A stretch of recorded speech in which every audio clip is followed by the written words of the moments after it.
যেই টপিকটা নিয়ে আজকে আমরা কথা শুনবো ইনশাআল্লাহ বিইذনিল্লাহ, সেটা হচ্ছে কোরআনের সাথে আমাদের প্রিয় নবীজির সম্পর্ক কেমন ছিল, প্রফেটিক রিলেশন উইথ কোরআন। আল্লাহ রাসূল সাল্লাল্লাহু আলাইহি ওয়া আলিহি ওয়াসাল্লামের সাথে কোরআনের সম্পর্ক, অ্যাটাচমেন্টটা কেমন ছিল, how was his relationship with the Quran. কিভাবে তিনি কোরআনকে ধারণ করতেন নিজের মধ্যে, কিভাবে কোরআনকে লালন করতেন, কোরআনকে কতটুকু সময় দিতেন। আজকের পুরো আলোচনা জুড়ে আমরা এটা দেখব এবং একটু নিজের সাথে মিলিয়ে নেওয়ার চেষ্টা করবো যে আমরা কতটুকু কোরআনকে সময় দিই এবং কোরআনের সাথে আমাদের অ্যাটাচমেন্টটা কতটুকু, কোরআনের সাথে আমাদের ভালোবাসা এটা কতটুকু, আমরা কতটুকু কোরআনকে ধারণ করি বা লালন করি, এটা একটু নিজেদের সাথে মিলিয়ে নেওয়ার চেষ্টা করব। পুরো আলোচনাটাতে আমি প্রায় 30টি পয়েন্ট কভার করার চেষ্টা করব। প্রত্যেকটা পয়েন্ট যদি 2 মিনিট করে আমি শেয়ার করি তাহলে 30 দুগুণা 60 মিনিট, প্রায় 1 ঘন্টা। খুব সিম্পলি যদি আমি বলি যে কোরআনের সাথে প্রিয় নবীজির সম্পর্ক কেমন ছিল, কোরআনের সাথে বেসিকলি আল্লাহ রাসূল সাল্লাল্লাহু আলাইহি ওয়া আলিহি ওয়াসাল্লামের গভীর প্রেমের বাঁধন ছিল, সীমাহীন ভালোবাসা ছিল। শর্টলি বলতে গেলে গভীর প্রেমের বাঁধন এবং সীমাহীন ভালোবাসা ছিল। Because he was the living কোরআন, তিনি নিজেই ছিলেন জীবন্ত কোরআন। আম্মা জান আয়েশা রাদিয়াল্লাহু তাআলা আনহাকে যখন জিজ্ঞেস করা হতো আল্লাহ রাসূল সাল্লাল্লাহু আলাইহি ওয়াসাল্লাম ইন্তেকালের পরে, তাবিরা যখন জিজ্ঞেস করতেন যে কাইফা কানা খুলুকু রাসূলিল্লাহ, আম্মা জান আমাদের নবীর আচরণ কেমন ছিল, তো তখন আম্মা জান আয়েশা রাদিয়াল্লাহু তাআলা আনহা বলতেন কানা খুলুকুহু আল কোরআন, ওনার আচরণ ছিল কোরআনের আচরণ, কোরআনী জীবন ছিল ওনার। এবং ইনদামা রাসূলুল্লাহ ইয়ামশি আলাল আরদি কাআন্নাল কুরআনা ইয়ামশি আলাইহি, রাসূল সাল্লাল্লাহু আলাইহি ওয়াসাল্লাম যখন মদিনার রাস্তা দিয়ে হেঁটে যেতেন, আম্মা জান আয়েশা বলতেন মনে হতো একটা জীবন্ত কোরআন হেঁটে যাচ্ছে, as if a living Quran is walking on the street of Medina. রাসূল সাল্লাল্লাহু আলাইহি ওয়াসাল্লাম মদিনার অলিতে গলিতে যখন হাঁটতেন, দূর থেকে দেখে মনে হতো একটা লিভিং কোরআন হেঁটে যাচ্ছে। তার মানে পুরো কোরআনে 30 পারায় থিওরিটিক্যালি যা বলা আছে, রাসূল সাল্লাল্লাহু আলাইহি ওয়াসাল্লামের জীবনে প্র্যাকটিক্যালি সেটা করে দেখানো আছে। এজন্য ওনাকে বলা হয় লিভিং কোরআন, তিনি হচ্ছেন জীবন্ত কোরআন। এবং এই কোরআনকে রিসিভ করতে যেয়ে তিনি অনেক কষ্ট সহ্য করেছেন, আমরা জানি। তিনি কোরআনের ভার বহন করেছেন। কোরআন কিন্তু খুব হেভি একটা বাণী, যেন তেন কোনো কথা নয়, এটা আল্লাহর কালাম। এজন্য আল্লাহ তাআলা বলছেন ইন্না সানুলকি আলাইকা কওলান সাকিলা, নবী হে আমি খুব ভারী হেভি ওয়েট বাণী আপনার কাছে নাজিল করতেছি। এটা সাধারণ বাণী না। ওটের উপর বসে থাকা অবস্থায় যখন রাসূল সাল্লাল্লাহু আলাইহি ওয়াসাল্লামের উপর কোরআন নাজিল হতো, ওট মুহূর্তের মধ্যে দাঁড়ানো থেকে বসে যেত, ভার সহ্য করতে না পেরে। একবার যায়েদ বিন সাবিত রাদিয়াল্লাহু তাআলা আনহুর পায়ের মধ্যে মাথা রেখে রাসূল সাল্লাল্লাহু আলাইহি ওয়াসাল্লাম শুয়েছিলেন। হঠাৎ কোরআন নাজিল হলো। যায়েদ রাদিয়াল্লাহু তাআলা আনহু বললেন যে আমার মনে হচ্ছে যে রাসূল সাল্লাল্লাহু আলাইহি ওয়াসাল্লামের মাথাটা অনেক ভারী হয়ে গেল, এতক্ষণ আমার কোনো কষ্টই হচ্ছিল না, কিন্তু হুট করে মনে হলো যে ওনার মাথাটা অনেক ভারী হয়ে গেল, আমার পা মনে হচ্ছে যে ভেঙে যাবে, ফেটে যাবে, কারণ কোরআন নাজিল হচ্ছে। লাউ আনজালনা হাযাল কুরআনা আলা জাবালিন লারাআইতাহু খাশিআম মুতাসাদ্দিআম মিন খাশিয়াতিল্লাহ, এই কোরআনকে মানুষের উপর নাজিল না করে যদি আমি পাহাড়ের উপর নাজিল করতাম, নবী আপনি দেখতেন যে আল্লাহর ভয়ে কোরআনের ভারে পাহাড় ভেঙে চুড়ে খান খান হয়ে যেত। ইন্না সানুলকি আলাইকা কওলান সাকিলা, এটা খুব ভারী একটা বাণী, এই ভার তিনি সহ্য করেছেন। এবং কোরআন নানাভাবে আসতো, মাঝে মাঝে মিসলা সলসালাতিল জারাস, লাইক রিঙ্গিং বেল। খ্রিস্টানদের চার্চে গেলে যেমনি দেখবেন ঢাং ঢাং করে ঘন্টা বাজায়, বিকট আওয়াজ হয়, মাঝে মাঝে এরকম বিকট আওয়াজে কোরআন আসতো। এভাবে কোরআন রিসিভ করতে রাসূল সাল্লাল্লাহু আলাইহি ওয়াসাল্লামের কষ্ট হয়ে যেত। আবার মাঝে মাঝে জিবরাইল আলাইহিস সালাম মানুষের সূরাতে মদিনায় এসে কোরআন দিয়ে যেতেন। রাসূল সাল্লাল্লাহু আলাইহি ওয়াসাল্লাম বলেন ওইভাবে কোরআন রিসিভ করাটা আমার জন্য খুব সহজ ছিল। এবং প্রচন্ড শীতের রাতে যখন কোরআন নাজিল হতো, আম্মা জান আয়েশা রাদিয়াল্লাহু তাআলা আনহা বলেন যে আমরা শীতে কাঁপছি, কিন্তু ওয়া ইন্না জাবিনাহু লা ইয়াতাফাসসাদু আরাকান, আমরা দেখতাম রাসূল সাল্লাল্লাহু আলাইহি ওয়াসাল্লামের কপাল মোবারক বেয়ে টপ টপ করে ঘাম ঝরছে। আমরা শীতে কাঁপছি কিন্তু উনি হি ইজ সোয়েটিং, তিনি ঘামতেন, কারণ এটা ভারী একটা বাণী। প্রথম 5 আয়াত যখন নাজিল হলো হেরা গুহায়, ইকরা বিসমি রাব্বিকাল্লাযী খালাক, read in the name of your Lord who has created, এই 5 বাক্য নিয়ে রাসূল সাল্লাল্লাহু আলাইহি ওয়াসাল্লাম কাঁপতে আরম্ভ করলেন। হি ওয়াজ ট্রেম্বলিং লিটারালি। এবং এসেই খাদিজা রাদিয়াল্লাহু তাআলা আনহাকে বললেন যে জাম্মিলুনি জাম্মিলুনি, খাদিজা আমাকে কম্বল চাপা দাও, আমার জ্বর এসে যাচ্ছে, আমি কাঁপছি। কারণ ওই যে কওলান সাকিলা, এটা খুব ভারী একটা বাণী। ওনাকে কম্বল চাপা দেয়া হলো, তখন আল্লাহ তাআলা নাজিল করলেন ইয়া আইয়ুহাল মুজাম্মিল কুমিল লাইলা ইল্লা কালিলা, মানে হে কম্বলওয়ালা দাঁড়ান, এমন দায়িত্ব দিছে এখন বসে থাকার সুযোগ নাই, দাঁড়ান, দাঁড়িয়ে প্রচার করেন। ওই যে নবী দাঁড়ালেন আর বসার সুযোগটা পেলেন না, প্রচার করছিলেন। তাহলে প্রিয় নবীজি হি ওয়াজ লিভিং কোরআন, এক নম্বর পয়েন্ট। দুই নম্বর হচ্ছে কোরআনের ভার বহন করতে ওনার জীবনে অনেক স্যাক্রিফাইস করতে হয়েছে, কষ্ট করতে হয়েছে। এমনকি কোরআনের কোনো আয়াত যেন তিনি ভুলে না যান, জিবরিল আলাইহিস সালাম বলার সাথে সাথে পড়তে আরম্ভ করতেন, সাথে সাথে জিহ্বা ঠোঁট নাড়াতেন, পড়তেন যাতে ভুলে না যান। আল্লাহ তাআলা বললেন যে নবী, এতে আপনার কষ্ট হয়ে যাচ্ছে, আপনি কোরআনকে তড়িঘড়ি করে আয়ত্ত করবার জন্য আপনার জিহ্বাকে এত আন্দোলিত করবেন না। লা তুহাররিক বিহি লিসানাকা লিতা'জালা বিহি ইন্না আলাইনা জামাআহু ওয়া কুরআনা, আমি এটা আপনার হৃদয়ে দিয়ে দিব, মুখস্থ করায় দিব। ফাইদা ক্বারানাহু ফাত্তাবি' কুরআনা, জিবরিল যখন পড়বে শুধু শুনবেন খেয়াল করে, আমি শিখাই দেব আপনাকে। সুম্মা ইন্না আলাইনা বায়ানা, এরপর এটার ব্যাখ্যা বিশ্লেষণ সব আল্লাহ আমি শিখিয়ে দেব। তো জিবরিল আলাইহিস সালাম আসার সাথে সাথে রাসূল সাল্লাল্লাহু আলাইহি ওয়াসাল্লাম উদ্গ্রীব হয়ে যেতেন, সাথে সাথে পড়তে আরম্ভ করতেন। মানে উনি যে একটু দিবে ওই সুযোগটাও দিতেন না, মানে তাড়াতাড়ি পড়তেন, আরো পড়তেন দ্রুত। তো আল্লাহ তাআলা বলেন যে নবী হে, আপনি অস্থির হবেন না, উদ্গ্রীব হবেন না, বরং আমি আপনাকে শিখাই দিব। সানুকরিউকা ফালা তানসা, আমি আপনাকে শিখাই দেব, আপনি আর ভুলবেন না। এরপর থেকে রাসূল সাল্লাল্লাহু আলাইহি ওয়াসাল্লাম আর পেরেশান হতেন না, শুধু খেয়াল করে শুনতেন। আর জিবরিল আলাইহিস সালাম চলে যাওয়ার সাথে সাথে আল্লাহ তাআলা অটোমেটিক্যালি মুখস্থ করায় দিতেন রাসূল সাল্লাল্লাহু আলাইহি ওয়াসাল্লামকে। এখন প্রিয় নবীজি কিভাবে তেলাওয়াত করতেন আমরা শুনি। আমরা তো রমাদানে তেলাওয়াত করতেছি আলহামদুলিল্লাহ। আচ্ছা, আল্লাহ রাসূল সাল্লাল্লাহু আলাইহি ওয়া আলিহি ওয়াসাল্লাম তারতিলের সাথে তেলাওয়াত করতেন। তারতিল, ওয়ারাত্তিলিল কুরআনা তারতিলা, তোমরা তারতিলের সাথে তেলাওয়াত করো। তারতিলের মধ্যে দুইটা জিনিস থাকতে হয়, এক হচ্ছে ধীরে ধীরে, দুই হচ্ছে স্পষ্টভাবে। রিপিট, আবারও বলছি, তারতিল হচ্ছে ধীরে ধীরে পড়বেন, আবার স্পষ্ট, তখন এটা তারতিল হবে। আমাদের বাংলাদেশে আলহামদুলিল্লাহ 1 দশক ধরে আমি বলে এসেছি যে তারাবির সালাতে খুব ধীরে পড়তে হবে, কোরআনের হক আদায় করে তারতিলের সাথে। আলহামদুলিল্লাহ অনেক বলার পরে এখন অনেক মসজিদে আলহামদুলিল্লাহ মসজিদ কমিটি সচেতন হয়েছে, ভালো কারীরা, হাফেজরা তারা খুব ধীরস্থির ভাবে পড়ায়। তারপরেও গ্রাম বাংলায় বা অনেক এলাকার মসজিদে এখনো এমন ভাবে কোরআন তেলাওয়াত করা হয় দ্রুত খতম দেওয়ার জন্য, এটা কোরআনের সাথে এক প্রকার বেয়াদবি হয়ে যায়। ইভেন মালয়েশিয়াতে অথবা ইন্দোনেশিয়াতে কোনো এক জায়গায় আমি একটা ভিডিও দেখলাম যে এমন ভাবে রুকুর উপরে সেজদা, আল্লাহু আকবার, সামি আল্লাহ, মানে 30 সেকেন্ডসে 2 রাকাত শেষ। আল্লাহ রাসূল সাল্লাল্লাহু আলাইহি ওয়াসাল্লাম 2 রাকাত পড়তে তাহাজ্জুদের নামাজে কত সময় নিতেন আমরা একটু দেখব। এইভাবে কিন্তু কোরআন তেলাওয়াত করতে নিষেধ করা হয়েছে, বরং আল্লাহ বলেছেন ওয়ারাত্তিলিল কুরআনা তারতিলা, কোরআনটা তারতিলের সাথে তোমরা তেলাওয়াত করবে। আল্লাহ রাসূল সাল্লাল্লাহু আলাইহি ওয়াসাল্লাম এভাবেই পড়তেন, ধীরে ধীরে স্পষ্টভাবে। ইয়ামুদ্দু বিহা সাওতাহু মাদ্দান, টেনে টেনে পড়তেন। আলহামদুলিল্লাহি রাব্বিল আলামিন, এই দেখেন টেনে পড়লাম। আর রহমানির রহিম মালিকি ইয়াউমিদ্দিন, টানতেছি না? ইয়ামুদ্দু বিহা সাওতাহু মাদ্দান, টেনে টেনে পড়তেন। ইয়াকাত্তিউ কিরাআতাহু আয়াতান আয়াতান, প্রত্যেক আয়াত শেষে থামতেন, পজ দিতেন। This is called tartil, ওয়ারাত্তিলিল কুরআনা তারতিলা। আনাস রাদিয়াল্লাহু তাআলা আনহু বলতেন রুব্বা কারিন লিল কুরআন ওয়াল কুরআনু ইয়ালআনুহু, কোরআনের অনেক তেলাওয়াতকারী আছে, তেলাওয়াতে সওয়াবের বিপরীতে লানত পায়। কোরআন পড়লে তো সওয়াব হওয়ার কথা, কিন্তু কোরআন তাকে কি করে? লানত করে। একটু মিলায় নেন নিজের সাথে যে আমাদের তেলাওয়াতটা কেমন। আচ্ছা, তাহলে রাসূল সাল্লাল্লাহু আলাইহি ওয়াসাল্লাম তারতিলের সাথে তেলাওয়াত করতেন, পাশাপাশি তিনি খুব সুমধুর কণ্ঠে তেলাওয়াত করতেন এবং তিনি আদেশ করতেন যায়িনুল কুরআনা বিআসওয়াতিকুম, তোমরা তোমাদের গলায় যে আল্লাহ তাআলা সুর দিয়েছেন ওই সুর দিয়ে কোরআন তেলাওয়াত করো। যার যতটুকু সুর আছে, সবার হয়তো অত সুরেলা হবে না, যতটুকু, প্রত্যেকের একটা সুর আছে না নাই বলেন?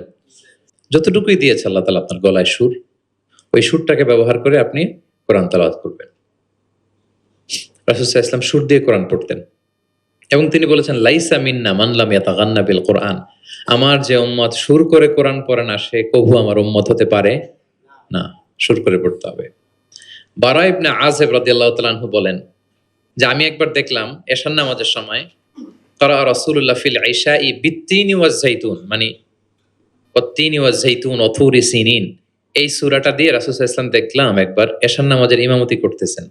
বারা ইবনে আসিফ রাদিয়াল্লাহু তাআলা আনহু তিনি বলতেছেন, এবং তিনি বলেন, ফামা সামিআতু আহাদান আহসানা সাওতাম মিন, আমার জীবনে এত সুরেলা কণ্ঠের অধিকারী কোনো মানুষের তেলাওয়াত আমার জীবনে আমি শুনি নাই। বারা ইবনে আসিফ রাদিয়াল্লাহু তাআলা আনহু রাসূল সাল্লাল্লাহু আলাইহি ওয়াসাল্লামের একজন সাহাবী, তিনি বলেন, এশার নামাজে দেখলাম সূরা আত-তিন দিয়ে তিনি নামাজের ইমামতি করছেন। এত সুমধুর ছিল নবীজির কণ্ঠ, আমি আমার জীবনে এত সুমধুর কণ্ঠের তেলাওয়াত শুনি নাই। না জানি প্রিয় নবীজি কত সুমধুর কণ্ঠে তেলাওয়াত করতেন, আমরা তো শুনতে পারি নাই। এবং রাসূল সাল্লাল্লাহু আলাইহি ওয়াসাল্লামের সুমধুর কণ্ঠের তেলাওয়াত শুনে মানুষ তো মুসলিম হয়েছেই, অনেক জিনও মুসলমান হয়েছে। অনেক জিন, মক্কার যারা গণক ছিল তারা জিন দিয়ে গণনার কাজ করত, জিনদেরকে উপরে পাঠাতো, ফেরেশতারা কি কনভারসেশন করে এগুলো শুনে আসতো, এগুলো এসে গণকদেরকে বলতো, গণকরা এগুলো বলে বলে মক্কায় বিভিন্ন ধরনের সংশয় তৈরি করত। কিন্তু যখন কোরআন নাজিল হওয়া শুরু হলো, আকাশের নিরাপত্তা জোরদার করা হলো, এখন আর জিনেরা উপরে যেতে পারে না, উপরে গেলে আগুনের গোলা ছোড়া হয় ওদের গায়ে। এবার জিনেরা একটা মিটিং বসলো, তারা বলতেছে ঘটনা কি, আগে তো অনেক ফেরেশতাদের কথা শুনে এসে গণকদের বলে দিতে পারতাম, এখন তো এই সুযোগটা নাই, ঘটনা কি, what happen?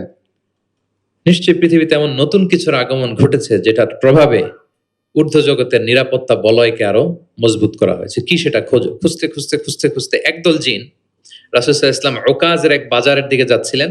In the main time ফজরের সালাতে তিনি নামাজের ইমামতি করছেন। ওই সময়ে একদল জিন পাশ দিয়ে যাচ্ছিল। হঠাৎ তারা দাঁড়িয়ে থমকে দাঁড়ালো, দেখে যে আল্লাহ রাসূল সাল্লাল্লাহু আলাইহি ওয়াসাল্লাম কোরআন তেলাওয়াত করতেছেন। এই কোরআনের বাণী তারা কখনো শুনে নাই। তারা শুনে অবাক, এবং এই তথ্য নিয়ে জিনদের সর্দারের কাছে যেয়ে বলল, ঘটনা তো এটার কারণে এখন আকাশের নিরাপত্তা বেশি, আমরা আর উপরে যেতে পারি না। তারা যেয়ে বলল যে আমরা ঈমান এনে ফেলছি ওই নবীর উপর, ইন্না সামি'না কুরআনান আজাবা ইয়াহদি ইলা রুশদি ফাআমান্না বিহ। তারা বলল যে আমরা কি আজীব কোরআন শুনে আসলাম, যেটা সত্যের এবং হেদায়েতের দিকে পথ দেখায়, এবং ওয়ালান নুশরিকা বিরাব্বিনা আহাদা, আমাদের রবের সাথে আমরা আর শিরক করব না, আমরা আর মুশরিক থাকবো না, আমরা ঈমান এনে ফেললাম। তাহলে আল্লাহ রাসূল সাল্লাল্লাহু আলাইহি সাল্লামের সুমধুর কণ্ঠের তেলাওয়াত শুনে শুধু মানুষ নয়, বরং জিনেরাও ইসলাম ধর্ম গ্রহণ করেছে। আল্লাহ রাসূল সাল্লাল্লাহু আলাইহি ওয়াসাল্লাম তেলাওয়াতের মাঝখানে মাঝে মাঝে খুব কান্না করতেন, বিশেষ করে রাতের নামাজে কান্না ভেজা কণ্ঠে তেলাওয়াত করতেন। আমরা কি করি? অর্থই তো বুঝতে পারতেছি না, কোথায় কাঁদবো আর কোথায় একটু আনন্দ পাবো। দেখবেন যে কাবা ঘরের ইমামরা যখন জান্নাতের আয়াত আসে, একটা ভিন্ন মাকামে পড়ে, যে মাকামের মধ্যে একটা খুশি প্রাণবন্ত একটা ভাব। আবার জাহান্নামের আযাবের আয়াত যখন আসে, তখন কান্নার মাকামে পড়ে, এবং এমন ভাবে ডুকরে ডুকরে কাঁদে, মুসল্লিরাও কাঁদে। তো আল্লাহ রাসূল সাল্লাল্লাহু আলাইহি ওয়াসাল্লাম মাঝরাতে যখন কিয়ামুল লাইল, তাহাজ্জুদ এগুলো পড়তে দাঁড়াতেন, দীর্ঘ সময় কোরআন পড়তেন, এত দীর্ঘ সময় পা ফুলে যেত, হাত্তা তাতাফাত্তারা কাদামা, পা দুটো ফুলে মোটা হয়ে যেত, এরকম দীর্ঘ সময় দাঁড়িয়ে থাকতেন। আম্মা জান আয়েশা রাদিয়াল্লাহু তাআলা আনহা বলতেন, ইয়া রাসূলুল্লাহ, আপনার তো আগের পরের সব গুনাহ মাফ, আদতে ওনার তো কোনো গুনাহই নেই, নবীরা তো মাসুম নিষ্পাপ, তারপরও আপনি রাত জেগে এত কষ্ট কেন করেন? আল্লাহ রাসূল সাল্লাল্লাহু আলাইহি ওয়াসাল্লাম বলেছেন, আফালা উহিব্বু আন আকুনা আবদান শাকুরা, আয়েশা, আমি কি শুকরগুজার বান্দা হব না? না, আমার আল্লাহ আমাকে ক্ষমার ঘোষণা দিয়েছে, ঠিক আছে, কিন্তু আমি কি শুকরগুজার হব না? আমার রোলটা তো আমি প্লে করব, আমার সর্বোচ্চ তো উজাড় করে আমি আমার রবের সামনে পেশ করব। মাঝরাতে তিনি দীর্ঘ সময় দাঁড়িয়ে তেলাওয়াত করতেন, পা ফুলে যেত, মাঝে মাঝে একটি আয়াত পড়ে থামতেন, সে আয়াত নিয়ে ভাবতেন, কাঁদতেন, বারবার কাঁদতেন, পড়তেন, তার দাড়ি ভিজে যেত। প্রতিটি আয়াত তিনি অনুভব করতেন হৃদয় দিয়ে, তার হৃদয়কে নাড়া দিত। এভাবে তিনি তেলাওয়াত করতেন। এক সাহাবী বর্ণনা করেন, একবার আল্লাহ রাসূল সাল্লাল্লাহু আলাইহি ওয়াসাল্লামকে আমি রাতের সালাতে দেখলাম, এমন ভাবে তিনি কাঁদছেন, ওয়ালি জাওফিহি আযীরুন কাআযীরিল মিরজালি মিনাল বুকা, গরম পানি ফুটাতে দিলে ড্যাগের ভেতরে গরম পানির যেরকম টকবকে উতলে ওঠার একটা শব্দ, এরকম উতলে ডুকরে ডুকরে কান্নার একটা শব্দ আমি শুনতে পেলাম। এভাবে তিনি কাঁদছিলেন। যেদিন বদরের যুদ্ধ, তার আগের রাতে আলী রাদিয়াল্লাহু তাআলা আনহু বলেন, সেনাবাহিনীর ছাউনির মধ্যে সব সাহাবারা, ৩১৩ জন সাহাবা, সবাই রাতে ঘুমাচ্ছে, একটু এনার্জি নেওয়ার জন্য, সকালে যুদ্ধ শুরু হবে। কিন্তু আমি দেখলাম সবাইকে ঘুম পাড়িয়ে আল্লাহ রাসূল সাল্লাল্লাহু আলাইহি ওয়াসাল্লাম নামাজে দাঁড়িয়ে কাঁদছেন। সব সাহাবারা ঘুমিয়ে আছে, কিন্তু আমি খেয়াল করে দেখি যে রাসূল সাল্লাল্লাহু আলাইহি ওয়াসাল্লাম ঘুমান নেই। গাছের নিচে দাঁড়িয়ে তিনি সারা রাত ব্যাপী কান্না করছেন আর তেলাওয়াত করছেন। এভাবে তিনি কোরআনকে ফিল করতেন। আম্মা জান আয়েশা বলেন, রাতে এত কাঁদতেন মাঝে মাঝে তেলাওয়াত করতে করতে, হাত্তা বাল্লা হাজারা, জামা ভিজে যেত, হাত্তা বাল্লা লিহিয়াতা, দাড়ি ভিজে যেত, হাত্তা বাল্লাল আরদা, যেখানে সেজদা দিতেন জমিন ভিজিয়ে দিতেন কাঁদতে কাঁদতে। এবং রাতের সালাতে দীর্ঘ তেলাওয়াত করতেন। কিন্তু জামাতের নামাজ আবার অপেক্ষাকৃত সংক্ষিপ্ত করতেন, এটা সুন্নাহ। কারণ জামাতের নামাজ তো আর আমি একা পড়ছি না, আমার পেছনে অসুস্থ, বয়স্ক, সিনিয়র সিটিজেন, মুসাফির, ট্রাভেলার অনেকে থাকতে পারে। জামাতের সুযোগ পেলে আপনি শর্টকাট করবেন, মিনিমাম স্ট্যান্ডার্ডে শেষ করে দেবেন। কিন্তু একা যখন নামাজের সুযোগ পাবেন, আপনার নফল নামাজ, আপনার কিয়ামুল লাইল, তখন কি করবেন? ফালিউ তৌবিল মাশা আ, যত লম্বা মনে চায়। আমরা ভুল করি অনেকে, একা একা নামাজ পড়ার সময় তাড়াহুড়ো করে ফেলি। ইমামতির সুযোগ পাইছি তখন বিশাল লম্বা কেরাত, অপোজিট, মানে ভুল করে ফেলছি আমরা, এটা করব না। আমার এই ছোট্ট ভিডিওটা আমি আমার সোশ্যাল মিডিয়া হ্যান্ডেলে শেয়ার করেছিলাম। দেখলাম যে বাংলাদেশে শিক্ষিত সচেতন লোকজন অনেক এপ্রিসিয়েট করেছে। অনেক সময় এমন হয় যে প্রচন্ড রোদ, জুমার সালাতে পাঁচতলা মসজিদ ভরে, বারান্দা, রাস্তার মধ্যে। আমার অনেক সময় এমনও হয়েছে যে সফরে আমি ফ্লাইট ধরবো, রাস্তায় জুমাতে আমি অংশগ্রহণ করেছি। প্রচন্ড রৌদ্র, দাঁড়ানো যায় না, আবার ঝড় বৃষ্টি। তো এতগুলো মানুষ যে এখানে নামাজ পড়বে, এখানে যদি আপনি লম্বা কেরাত পড়েন তাহলে তো কষ্ট হয়ে যাবে মানুষের। একবার আল্লাহ রাসূল সাল্লাল্লাহু আলাইহি ওয়াসাল্লাম নামাজ একটু বেশি ছোট করে ফেললেন, সংক্ষিপ্ত করে। সাহাবারা বললেন, ইয়া রাসূলুল্লাহ, এত তাড়াতাড়ি নামাজ শেষ করলেন, এত তাড়াতাড়ি তো করতে দেখি না। তখন রাসূল সাল্লাল্লাহু আলাইহি ওয়াসাল্লাম বললেন, আমি যখন নামাজে ছিলাম, উইমেন প্রেয়ার্স এরিয়া, যেটা মানে মদিনার নারীরা তো পেছনে দাঁড়াতো, তিনি বললেন ওখান থেকে আমি একটা ছোট্ট বাচ্চার কান্নার আওয়াজ শুনতে পেলাম। আমার মনে হচ্ছিল ওই বাচ্চাটাকে সামলাতে বাচ্চাটার মায়ের বড্ড কষ্ট হয়ে যাচ্ছে, ওই মায়ের যাতে একটু কষ্ট কম হয় এজন্য নামাজটা আমি একটু শর্ট করে দিয়েছি। দেখেন, মানে অন্যের প্রতি সহানুভূতি, এটা আমাদের মধ্যে নাই। যে আমার ভাইয়ের একটু সুবিধা হোক, আমার বোনদের একটু সুবিধা হোক, আমার কমিউনিটির একটু সুবিধা হোক, এইটা আমরা ফিল করি না। তিনি যখন একা সালাত পড়তেন অনেক লম্বা, কিন্তু জামাতের সালাতে তিনি সংক্ষিপ্ত সালাত আদায় করতেন। কত লম্বা? হুযায়ফা ইবনুল ইয়ামান রাদিয়াল্লাহু তাআলা আনহু, নাম শুনেছেন ওনার? হুযায়ফা মদিনার গোয়েন্দা বিভাগের প্রধান ছিলেন, হেড অফ ডিটেকটিভ ব্রাঞ্চ, আল্লাহ রাসূল সাল্লাল্লাহু আলাইহি ওয়াসাল্লামের গোয়েন্দা বিভাগের প্রধান। উনি এমন কিছু কথা কাউকে বলতেন না, কিন্তু শুধু হুযায়ফাকে বলতেন। মদিনায় মোট কতজন মুনাফিক ছিল আল্লাহ রাসূল সাল্লাল্লাহু আলাইহি ওয়াসাল্লাম জানতেন, কাউকে বলেননি, শুধু হুযায়ফাকে বলেছিলেন।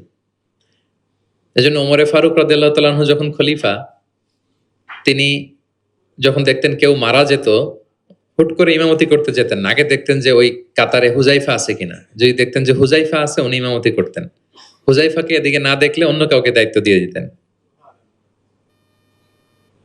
এবং ওমরে ফারুক রাদিয়াল্লাহু তাআলা আনহু এত মুত্তাকি সাহাবী ছিলেন, একবার হুযায়ফা ইবনুল ইয়ামানের কাছে যেয়ে বলে যে, হুযায়ফা, আমি তো জানি না মদিনাতে কতজন মুনাফিক ছিল, এর নামগুলো তো রাসূল তোমাকে বলেছে, তুমি একটু আমাকে বলো যে আমি ওমরের নামটা আবার ওই লিস্টে আছে কিনা।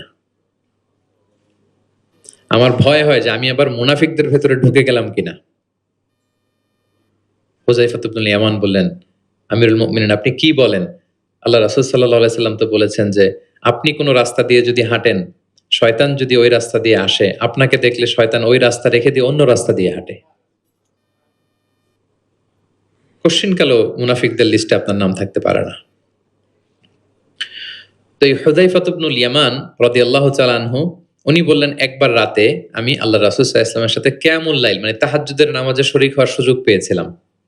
একা একা নামাজ তিনি পড়তেছিলেন, হুযায়ফা যে জয়েন করেছেন। তখন রাসূলুল্লাহ সাল্লাল্লাহু আলাইহি সাল্লাম সূরা বাকারা দিয়ে শুরু করলেন। কোন সূরা? বলেন, সবাই বলেন তো কোন সূরা? কোরআনের সবচাইতে দীর্ঘতম সূরা। আয়াত কত? 286, মানে অনেক বড় সূরা। তো উনি শরীক হলেন, শরীক হওয়ার পরে আল্লাহ রাসূল সাল্লাল্লাহু আলাইহি সাল্লাম সূরা বাকারা দিয়ে শুরু করলেন। তো উনি ভাবলেন মনে হয় 100 আয়াত যাওয়ার পরে রাসূল সাল্লাল্লাহু আলাইহি সাল্লাম রুকুতে যাবেন। কত আয়াত যাওয়ার পরে? 100 আয়াত গেল, যায় না রুকুতে। 200 আয়াত গেল, তাও যায় না রুকুতে। 286 আয়াত শেষ, মানে সূরা বাকারাই, তাও রুকুতে যায় না। এরপরে রাসূল সাল্লাল্লাহু আলাইহি ওয়াসাল্লাম সূরা আলী ইমরান শুরু করেছেন, ওইটাও শেষ। এরপর রাসূল সাল্লাল্লাহু আলাইহি ওয়াসাল্লাম সূরা নিসা শুরু করেছেন। Could you imagine that? আপনি চিন্তা করতে পারেন? তার মানে এক এক রাকাতে উনি 2 থেকে 3 ঘন্টা, মাঝে মাঝে এমন হয়েছে 2 রাকাতে সারা রাত শেষ কভার করে দিয়েছেন। এবং হুযায়ফা বলেন, আমার কাছে মনে হলো যতক্ষণ তিনি দাঁড়িয়ে তেলাওয়াত করছিলেন ঠিক ততক্ষণ আবার রুকুতে ছিলেন, যতক্ষণ রুকুতে ছিলেন ঠিক ততক্ষণ আবার সেজদায় লুটিয়েছিলেন। 2 রাকাতে পুরো রাত তিনি শেষ করে দিয়েছেন। তাহলে রাতের সালাতে তিনি দীর্ঘ তেলাওয়াত করতেন। সব সময় তিনি তেলাওয়াত মুখর সময় কাটাতেন, দাঁড়িয়ে, বসে, শুয়ে, হাঁটা অবস্থায়, আরোহী অবস্থায়, সব সময়। অজু থাকা অবস্থায়, অজু না থাকা অবস্থায়। অজু চলে গেলেই রাসূল সাল্লাল্লাহু আলাইহি ওয়াসাল্লাম সাথে সাথে অজু করে ফেলতেন, কিন্তু অজু নেই ওই অবস্থায়ও তিনি কোরআন তেলাওয়াত করেছেন। ইবনুল কাইয়িম আল জাওজিয়া যাদুল মাআদ ফি হাদি খায়রিল ইবাদ, একটা বিখ্যাত সিরাত গ্রন্থে তিনি বলেন, লাম ইয়াকুন ইয়ামনাহু মিন কিরাআতিহি ইল্লাল জানাবা। গোসল ফরজ হয় যেই পরিস্থিতিতে, ওই পরিস্থিতি ছাড়া কোনো কিছু রাসূল সাল্লাল্লাহু আলাইহি ওয়াসাল্লামকে কোরআন তেলাওয়াত থেকে বিরত রাখতে পারত না। মানে গোসল ফরজ হয় কোন কারণে আপনারা তো জানেন। এরকম পরিস্থিতি হলে তিনি শুধু তেলাওয়াত করতেন না। এছাড়া দাঁড়িয়ে, বসে, হাঁটছেন, আরোহণ করেছেন, অজু আছে কিংবা অজু নেই, সবসময় তিনি কোরআন তেলাওয়াত করতেন। মুআবিয়া ইবনে কুররা রাদিয়াল্লাহু তাআলা আনহু বর্ণনা করেন যে আব্দুল্লাহ ইবনে মুগাফফাল তিনি বলেন, একবার আমি রাসূল সাল্লাল্লাহু আলাইহি ওয়াসাল্লামকে দেখলাম যে তিনি উটের উপর চড়ে মক্কা বিজয়ের দিন উট হাঁকাচ্ছেন, উটের উপর বসা। তখন তিনি সূরা ফাতহ তেলাওয়াত করছেন, ইন্না ফাতাহনা লাকা ফাতহাম মুবিনা লিয়াগফিরা লাকাল্লাহু মা তাকদ্দামা মিন যামবিকা ওয়া মা তাআখার। তিনি বলেন যে আমি নিজে 8ম হিজরিতে মক্কা বিজয়ের দিন দেখলাম তিনি উট হাঁকাচ্ছেন আর পড়তেছেন ইন্না ফাতাহনা লাকা ফাতহাম মুবিনা, সূরা ফাতহ তেলাওয়াত করতেছেন। সুবহানাল্লাহ। তার মানে দাঁড়িয়ে, বসে। অনেকে আমাদেরকে প্রশ্ন করে যে হুজুর শুয়ে শুয়ে কোরআন তেলাওয়াত করা যাবে? মানুষের মনে প্রশ্ন থাকে অনেক। তারপর বলে অজু ছাড়া কি কোরআন তেলাওয়াত করা যাবে মুখস্থ? অনেক প্রশ্নের সম্মুখীন হয়েছে আমি এটা। তার মানে আল্লাহ রাসূল সাল্লাল্লাহু আলাইহি ওয়াসাল্লামের জীবনী থেকে তো আপনি বুঝতে পারলেন যে কোনো কিছু আপনারা আটকাইতে পারবে কোরআন তেলাওয়াত থেকে, এক্সেপ্ট আপনার গোসল ফরজ হয়েছে, তখন পড়বেন না, তখন গোসলটা করে তারপরে পড়বেন। নিজ গৃহে তিনি তেলাওয়াত করতেন। আমরা অনেক সময় শুধু মসজিদে গেলেই কোরআনটা খুলে পড়ি, ঘরে আর পড়ি না। না, ঘরে পড়বেন। তিনি বলেছেন লা তাজআলু বুয়ুতাকুম মাকাবিরা, তোমাদের ঘরগুলোকে কবর বানায় রেখো না। কবরের মধ্যে তো কোনো আমল হয় না, মৃত মানুষ শুয়ে থাকে, পড়ে থাকে, আমল নাই, জিকির নাই, তেলাওয়াত নাই, তো ঘরগুলোকে কবর বানিও না। ফাইন্না শাইতানা ইয়ানফিরু মিনাল বাইতিল্লাযী তুকরাউ ফীহি সূরাতুল বাকারা, যে ঘরে সূরা বাকারা তেলাওয়াত করা হয় ওই ঘর থেকে শয়তান দৌড়ে পালায়। অনেক ঘরে শয়তান ডিস্টার্ব করে, শয়তানের জিনের আসর হয়। অনেক অনেক ফ্যামিলিতে আমাদের কাছে আসে জাদু টোনা, বান, ব্ল্যাক ম্যাজিক, কালো জাদুর যে সমস্যা।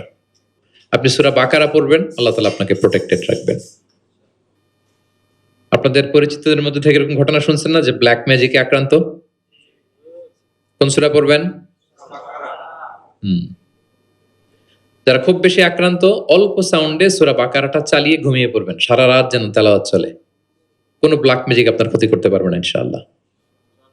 অল্প সাউন্ডে MP3 তে করে কি করবেন? চালিয়ে রাখবেন। সূরা বাকারাকে খুব গুরুত্বের সাথে পড়তে বলেছেন আল্লাহ রাসূল সাল্লাল্লাহু আলাইহি ওয়াসাল্লাম। তিনি বলেছেন ইকরাউ সূরাতাল বাকারা ফাইন্না আখযাহা বারাকা ওয়া তারকাহা হাসারা ওয়া লা ইস্তাতিউহাল বাতালা। যে এটা পড়বে বরকত পাবে, যে পড়বে না সে আফসোস করবে। আর যে এটা আত্মস্থ করবে, পড়বে, ওয়ালা তাস্তাতিউহাল বাতালা ইয়ানি আস-সাহারা, ম্যাজিশিয়ান, কোন ম্যাজিশিয়ানের ম্যাজিক তার উপর কাজ করবে না, কোন ব্ল্যাক ম্যাজিক তার কাছে কিছুই করতে পারবে না। এজন্য ঘরে ঘরে কোন সূরা? সূরা বাকারা। এই বাকারার মধ্যে একটা স্পেশাল আয়াত আছে, 255 নম্বর আয়াত, যেটাকে বলা হয় আয়াতুল কুরসি। এটা রেগুলার পড়বেন প্রত্যেক ফরজ সালাতের পরে। মান ক্বারা আয়াতাল কুরসি দুবরা কুল্লি সালাতিন মাকতুবাতিন লাম ইয়ামনাহু মিন দুখুলিল জান্নাতি ইল্লাল মাউত। প্রত্যেক ফরজ সালাতের পরে যে ব্যক্তি আয়াতুল কুরসি তেলাওয়াত করবে, ওই ব্যক্তির জান্নাতে প্রবেশের ক্ষেত্রে আর কোনো বাধা থাকে না। একটা জিনিস ছাড়া, মৃত্যু। লোকটা মরে না তাই জান্নাতে যায় না, মরলেই জান্নাতি। প্রত্যেক ফরজ সালাতের পরই আপনারা পড়বেন, যারা পড়েন কন্টিনিউ করবেন, আর যারা পড়েন না মনে রাখবেন, নোটে রাখেন, যেটা আমরা রেগুলার ওয়াজিফা বানাবো। It should be regular wazifa. Allah রাসূল সাল্লাল্লাহু আলাইহি সাল্লাম তিনি বলেছেন যে 7 কেরাতের যেটা দিয়ে সহজ লাগে সেটা দিয়ে তেলাওয়াত করতে পারবো, মানে ফ্লেক্সিবিলিটি আছে। আমরা এটা একটু একাডেমিক আলোচনা হয়ে যায়, তারপরে বলে রাখি, আমরা যে তেলাওয়াতটা করি বা কোরআন পড়ি, এটা রিওয়ায়াত হাফসান আসিমের তেলাওয়াত করি আর কি। এছাড়াও আরো অনেকগুলো 60টা কেরাত আছে, এগুলো যারা এলমুল কেরাতে যারা মাহের তারা জানে, তো সেগুলো দিয়েও আপনি তেলাওয়াত করতে পারবেন, ফ্লেক্সিবিলিটি আছে। হ্যাঁ, এটার পরে আরেকটা বিখ্যাত কেরাত আছে ওয়ার্শের কেরাত, রেওয়ায়ত ওয়ার্শান নাফিয়া, এরকম কুম্বুলের কেরাত আছে, এরকম অনেকগুলো কেরাত আছে। এই কেরাত আপনি পড়তে পারবেন। যেমন আরো সহজ করে বলি, আমরা যেমনি পড়ি ওয়াদ-দুহা ওয়াল লাইলি ইযা সাজা, আরেকটা মুতাওয়াতির সনদের এরকম কেরাত আছে, তারা পড়ে ওয়াদ-দুহে। আমরা পড়ি কি ওয়াদ-দুহা, ওই কেরাতে কি পড়ে ওয়াদ-দুহে। আমরা পড়ি ওয়াল লাইলি ইযা সাজা, ওরা পড়ে ওয়াল লাইলি ইযা সাজে। আমরা পড়ি ইহদিনাস সিরাতাল মুস্তাকিম, তারা বলে ইহদিনাজ সিরাতাল মুস্তাকিম। আমরা পড়ি মালিকি ইয়াউমিদ্দিন, এরা পড়ে মালিকি ইয়াউমিদ্দিন। এরকম কিছু পার্থক্য আছে। তো ওই কেরাতগুলোও সহিহ মুতাওয়াত্তির সনদে আসছে। তো আল্লাহ রাসূল সাল্লাল্লাহু আলাইহি ওয়াসাল্লাম বলেন 7 কেরাতের যেটা দিয়ে সহজ লাগে তোমরা পড়ো। যেমন বাংলা ভাষা একটা, এর মধ্যে আঞ্চলিকতা আছে না? নোয়াখালীর এরাও বাংলা বলে কিন্তু একটু ভিন্ন, সিলেটের ভাইরা একটু ভিন্ন, চট্টগ্রামের এরা বাংলাইতে বলে নাকি? চট্টগ্রামের লোকেরা কোন ভাষায় কথা বলে? ফার্সিতে? বাংলা, কিন্তু আপনি হয়তো বুঝবেন না, এমন এমন শব্দ আপনি বুঝবেন না, কিন্তু তারা প্রত্যেকেই বাংলা বলে। তো একই আরবির মধ্যেও অনেক আঞ্চলিকতা আছে। এই 60টা আঞ্চলিকতায় কোরআন নাজিল হয়েছে। রাসূল সাল্লাল্লাহু আলাইহি ওয়াসাল্লাম বলেন যেটা সহজ লাগে পড়ো। তো একবার হিশাম বিন হাকিম বিন হিজাম, উনি একবার সূরা ফুরকান পড়তেছেন এমন একটা কেরাতে, যেই কেরাত ওমর রাদিয়াল্লাহু তাআলা আনহু শোনেন নাই। তো উনি তো আবার খুব রাগী ছিলেন, ইসলামের কোনো রুল ভায়োলেট হয়েছে দেখলে তাৎক্ষণিক অ্যাকশন নিতেন, ডাইরেক্ট অ্যাকশন নিতেন। তো উনি ভাবছে যে কোরআনকে বোধহয় সে বিকৃত করে পড়ছে, এই কারারটা ওনার আবার জানা ছিল না। উনি ধরে চাদর ধরে টেনে হিচড়ে রাসূল সাল্লাল্লাহু আলাইহি ওয়াসাল্লামের কাছে নিয়ে আসছে, বলছে ইয়া রাসূলুল্লাহ দেখেন কিভাবে কোরআনকে বিকৃত করে। তো আল্লাহ রাসূল সাল্লাল্লাহু আলাইহি ওয়াসাল্লাম বললেন ওমর শান্ত হও, আগে তাকে ছাড়ো। ওমর রাদিয়াল্লাহু আনহু ছাড়লেন। রাসূল সাল্লাল্লাহু আলাইহি ওয়াসাল্লাম বললেন আরসিলহু ইকরা, এই ওমর রাখো, ছাড়ো, আচ্ছা পড়ো কিভাবে পড়ছো। তো হিশাম বিন হাকিম বিন হিজাম তেলাওয়াত করে শোনালেন সূরা ফুরকান। রাসূল সাল্লাল্লাহু আলাইহি ওয়াসাল্লাম বললেন হাকাযা উনসিলাত, কোরআন তো এভাবেও নাজিল হয়েছে। আচ্ছা ওমর তুমি কিভাবে জানো? ওমর রাদিয়াল্লাহু তাআলা আনহু বললেন ইয়া রাসূল আপনি তো আমাদেরকে এইভাবে শিখিয়েছেন। তখন রাসূল সাল্লাল্লাহু আলাইহি ওয়াসাল্লাম বললেন ওয়া হাকাযা উনসিলাত, এভাবেও নাজিল হয়েছে। উনজিলাল কুরআনু আলা সাবআতি আহরুফ, আরবি ভাষা 7টা ডায়ালেক্টে, 7 ডায়ালেক্টে কোরআন নাজিল হয়েছে। ফাকরাউ মা তায়াসসারা মিন, যেটা দিয়ে সহজ লাগে। ওয়া দুহা পড়লেও হবে, দোহে পড়লেও হবে, হ্যাঁ সবটাই পড়তে পারবেন, দোহাও হবে দোহেও হবে। আল্লাহ রাসূল সাল্লাল্লাহু আলাইহি ওয়াসাল্লাম অন্যকে কোরআন তেলাওয়াত শোনাতেন। উবাই ইবনে কাব রাদিয়াল্লাহু তাআলা আনহুকে বললেন ইন্নাল্লাহা আমারানি আন আকরা আলাইকাল কুরআন, হে উবাই আল্লাহ তাআলা আমাকে আদেশ করেছেন আমি নবী যেন তোমার কাছে কোরআন শোনাই। উবাই ইবনে কাব বললেন আল্লাহু সাম্মানি, নবীজি আপনি বলেন কি আল্লাহ আমার নাম ধরে বলছে? মানে খুশিতে বাকবাকুম, আনন্দে আত্মহারা, শিহরিত, ইয়া রাসূলুল্লাহ আমি উবাইয়ের নামটা ধরে আল্লাহ বলছেন? আল্লাহ রাসূল সাল্লাল্লাহু আলাইহি ওয়াসাল্লাম বললেন নাম, তোমার নাম ধরে বলেছেন। আল্লাহ তাআলা আমাকে বলেছেন আমি যেন সূরা বাইকিনা লাম ইয়াকুনিল লাযিনা কাফারু, এই সূরাটা যেন আমি তোমার সামনে শোনাই।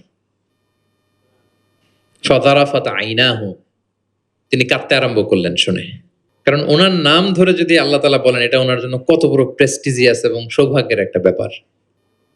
তাহলে অন্যকে কোরআন শোনাতেন। আচ্ছা, আবার আল্লাহ রাসূল সাল্লাল্লাহু আলাইহি ওয়াসাল্লাম মাঝে মাঝে অন্যদের থেকে শুনতেন, অন্যের কণ্ঠে কোরআন শোনারও একটা আনন্দ আছে, কি বলেন? ইবনে মাসউদ রাদিয়াল্লাহু তাআলা আনহুকে একবার বললেন ইকরা, ইবনে মাসউদ একটু কোরআন তেলাওয়াত করো তো। তো তিনি বললেন আকরা ওয়া আলাইকা উনজিল, হে নবী আপনার সামনে দাঁড়িয়ে আমি এত বড় স্পর্ধা আমি তেলাওয়াত করব, আপনার উপর আকাশ থেকে কোরআন নাজিল হয়। আল্লাহ রাসূল সাল্লাল্লাহু আলাইহি ওয়াসাল্লাম বললেন ইন্নী উহিব্বু আন আসমাআহু মিন গায়রি, আমি তোমাদেরকে শোনাতে যেমনি পছন্দ করি তোমাদের থেকে শুনতেও পছন্দ করি। তিনি সূরা নিসা তেলাওয়াত করে শোনালেন। কেন শুনলেন? আব্দুল্লাহ ইবনে মাসউদের থেকে, কারণ আল্লাহ রাসূল সাল্লাল্লাহু আলাইহি ওয়াসাল্লাম টার্গেট করেছিলেন যে আব্দুল্লাহ ইবনে মাসউদ এই উম্মার কোরআনের টিচার হবে। কি হবে? মানে যার যেদিকে মেধা আল্লাহ রাসূল সাল্লাল্লাহু আলাইহি ওয়াসাল্লাম ওই প্রতিভা ওইদিকে কাজে লাগাতেন। যার যেদিকে মেধা, এই যে বললাম হুযায়ফা ইবনুল ইয়ামান গোয়েন্দা বিভাগের প্রধান কেন জানেন? তার এই দিকে আগ্রহ বেশি। মুআয ইবনে জাবাল উনি মদিনা রাষ্ট্রের সিনিয়র আমলা ছিলেন, প্রশাসনিক কাজ ভালো বুঝতেন। হাসান বিন সাবেত লেখালেখি জানতেন, ওনাকে জাতীয় কবি ঘোষণা দিয়েছেন যে তুমি ন্যাশনাল পয়েন্ট, যাও কবিতা লিখো। একবার মক্কা থেকে তিনি ফিরতেছেন, নামাজ হবে, এক সাহাবী আজান দিচ্ছেন, তো কিছু মুশরিক ছেলে এখনো মুসলিম হয় নাই, ওরা আজানকে ব্যঙ্গ করতেছে। মুখ ভেঙানো বোঝেন না, মানে যেটা বলে ওইটাই ব্যঙ্গ করে করে বলতেছে। তো দেখেন রাসূল সাল্লাল্লাহু আলাইহি ওয়াসাল্লাম রেগে যাওয়ার কথা ছিল না, আজান দিচ্ছে আমার সাহাবী আর মুশরিক ছেলেগুলো তাকে ব্যঙ্গ করতেছে। উনি রেগে না যেয়ে দেখলেন যে মুশরিক ছেলেগুলোর মধ্যে একটা ছেলের কণ্ঠ তো খুব চমৎকার, ওকে ডাকলেন, ডেকে ওর মাথার চুলের ঝুঁটি বেঁধে ধরলেন, বললেন এই একটু আগে কি বলতেছিলে জোরে বলতো, মানে আরো জোরে বলো। এবার সে বলতে আরম্ভ করতেছে, কিন্তু আশহাদু আন্না মুহাম্মাদুর রাসূলুল্লাহ এটা আর বলে না, এটা বললে তো শাহাদাত দেয়া মুসলিম হয়ে যায়। রাসূল ধমক দিয়ে বললেন এই বলো, এটাও বলো। তখন সে এটাও বলছে, মাথার চুলের ঝুঁটি ধরে বলছে। বলার পরে রাসূল সাল্লাল্লাহু আলাইহি ওয়াসাল্লাম তার জন্য দোয়া করলেন, ওই দোয়ার বরকতে সে কালিমা পড়ে মুসলমান হয়ে গেল। এবার আল্লাহ রাসূল সাল্লাল্লাহু আলাইহি ওয়াসাল্লাম বললেন, তোমার কণ্ঠ যেহেতু সুন্দর, তোমাকে আমি মক্কার মসজিদের মুয়াজ্জিন বানায় দিলাম, তুমি যে আজান দিবা। দেখেন কেমন একটা ঘটনাকে কিভাবে টুইস্ট করে অন্যদিকে নিয়ে গেলেন। রেগে যাওয়ার কথা ছিল, কিন্তু দেখলেন যে প্রতিভা আছে তো এর মধ্যে, এত উঁচু গলা, একে মুয়াজ্জিন বানানো যায়। তিনি হয়ে গেলেন বাইতুল্লাহর মুয়াজ্জিন। এবং ওই যে মুশরিক থাকা অবস্থায় ওনার মাথার চুলের ঝুঁটি ধরে রাসূল ইসলাম বলছেন এই আজান দাও। ওই যে রাসূল ইসলামের বরকতের হাত মাথার চুলে লেগেছিল, উনি মৃত্যুর আগ পর্যন্ত ওই চুলগুলো আর কাটেন নাই কোনোদিন। উনি এদিকে চুল কাটতেন, এদিকে কাটতেন, এদিকে কাটতেন, সামনের চুল কাটতেন না। যখন জিজ্ঞেস করা হতো আপনি এরকম হেয়ার কাট কেন আপনার, বলতেছে আমি মুশরিক অবস্থায় আমার প্রিয় নবীজি আমার মাথার চুলের ঝুঁটি ধরে আমাকে আজানের তালিম দিয়েছিলেন, ওনার বরকতময় হাতের ছোঁয়া আমার এই চুলে লেগেছে, আমি চাই এই চুলগুলো সাথে নিয়ে আমি কবরে যাব। এবং ওই চুলগুলোর সাথেই ওনাকে কবর দেয়া হয়েছে। ওই চুলগুলোকে উনি পেঁচিয়ে একটা পাগড়ির মতো করে, বড় হয়ে গেছে তো অনেক, এটা পেঁচিয়ে পাগড়ির মতো করতেন, এরপরে উনি টারবান পড়তেন, পাগড়ি পড়তেন। তাহলে প্রিয় ভাইয়েরা, আব্দুল্লাহ ইবনে মাসউদ রাদিয়াল্লাহু তাআলা আনহুকে রাসূল সাল্লাল্লাহু আলাইহি ওয়াসাল্লাম টার্গেট করেছিলেন যে উনি এই উম্মতের কোরআনের টিচার হবে। কি হবে? এজন্য বলেন পড়ো তো ইবনে মাসউদ, তিনি পড়ে শোনালেন। এবং তিনি বলেছেন মান আহাব্বা আইয়াকরা আল কোরআনা গাদ্দান কামা উনজিল ফালইয়াকরাহু আলা কিরাআতি ইবনে উম্মি আবদ। জিবরিল যেভাবে কোরআন নাজিল করেছে হুবহু এইভাবে কোরআন যে শিখতে চায় সেজন্য ইবনে মাসউদের কাছে কোরআন শেখে। সাহাবারা ইবনে মাসউদ রাদিয়াল্লাহু তাআলা আনহুর কাছে এভাবে কোরআন শিখতেন। তাহলে দেখেন কোরআন অন্যকে শোনাতেন, অন্যদের থেকে শুনতেন, এবং কোরআন যারা শিখে এবং শেখায় তাদেরকে তিনি শ্রেষ্ঠ বলে ঘোষণা দিয়েছেন, খায়রুকুম মান তাআল্লামাল কুরআনা ওয়া আল্লামাহ। যে কোরআন শেখে এবং শেখায় সে তোমাদের মাঝে শ্রেষ্ঠ। আপনি যদি শিখেন, লজ্জার কিছু নাই যে বয়স আমার 40 হয়ে গেছে, 50 হয়ে গেছে, আমি তো পারি না। না, এটা আপনার জন্য সৌভাগ্যের। It's a blessing, you are lucky, it's an honour. Allah যে সুযোগ দিয়েছেন আপনি শিখবেন, কোরআন শোনাবেন। আপনি যদি শোনান আপনি শ্রেষ্ঠ, যিনি আপনাকে শোনায় সেও শ্রেষ্ঠ। মানে এমন এক মেকানিজম, কোরআন শিখলেও সে শ্রেষ্ঠ, আবার যে শেখায় সেও শ্রেষ্ঠ। তো আমরা এই অ্যাক্টিভিটিজের সাথে যেন জড়িত থাকি। এবং কারো সুন্দর কণ্ঠ দেখলে আল্লাহ রাসূল সাল্লাল্লাহু আলাইহি ওয়াসাল্লাম প্রশংসা করতেন। আবু মুসা আল আশআরী রাদিয়াল্লাহু তাআলা আনহু একবার মসজিদে নববীতে তেলাওয়াত করতেছিলেন, আল্লাহ রাসূল সাল্লাল্লাহু আলাইহি ওয়াসাল্লাম পাশ দিয়ে যাচ্ছেন। আরেক বর্ণনা আছে ওনার ঘরে তেলাওয়াত করতেছিলেন, উনি রাতে ওনার বাসার পাশ দিয়ে যাচ্ছেন। হঠাৎ কান লাগিয়ে শুনলেন এত সুন্দর গলা, তিনি বুঝতে পারলেন এটা আমার আবু মুসা আল আশআরীর কণ্ঠ। তো সকালবেলা ফজরের পরে আবু মুসাকে ডেকে বললেন, আবু মুসা লাকাদ উতিতা মিজমারান মিন মাযহামিরি আলি দাউদ।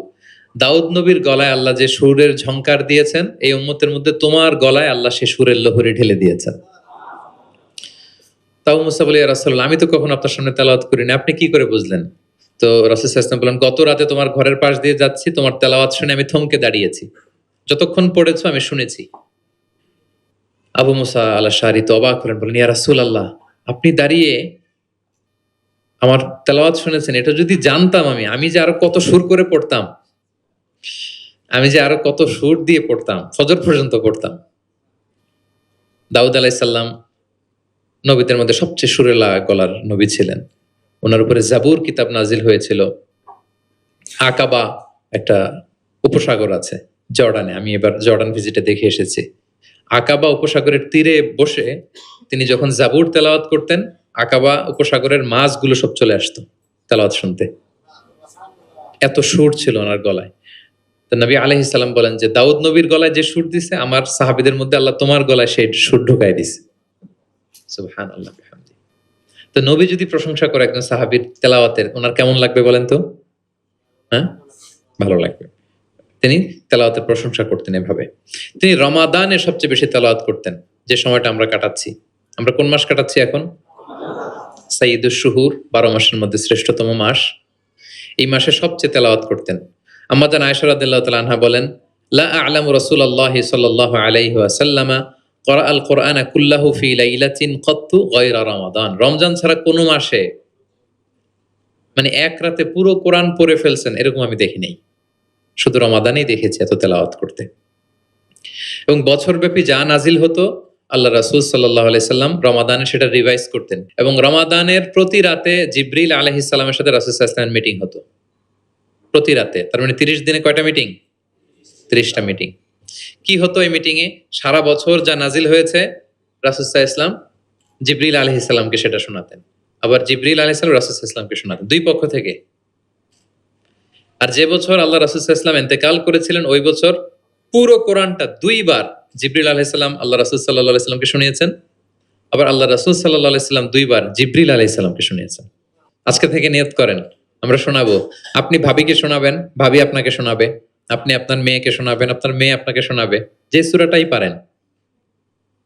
ঘরটা একটা কোরআনময় ফ্যামিলি হবে, আমাদের ফ্যামিলিটা, কি বলেন?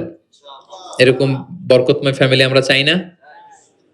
এবং সাহাবাদেরকে উদ্বুদ্ধ করতেন বিভিন্ন সূরার ফজিলতের কথা বলে বলে, যে এটা এই সূরা পড়ো, এই ফজিলত। একবার উবাই ইবনে কাব রাদিয়াল্লাহু তাআলা আনহুকে বললেন, আতুহিব্বু আন উআল্লিমাকা সূরাতান লাম ইয়ানজিল ফিত তাওরাত ওয়ালাল ইনজিল ওয়ালা জাবুর। হে উবাই, তুমি কি চাও যে আমি তোমাকে এমন একটা সূরা শিখাবো যেটার মতো মর্যাদাপূর্ণ সূরা তাওরাতেও নাই, ইনজিলেও নাই, জাবুরেও নাই, কোথাও নাই, এত মর্যাদাপূর্ণ? তিনি বললেন, বালা ইয়া রাসূল, অবশ্যই শিখাবেন।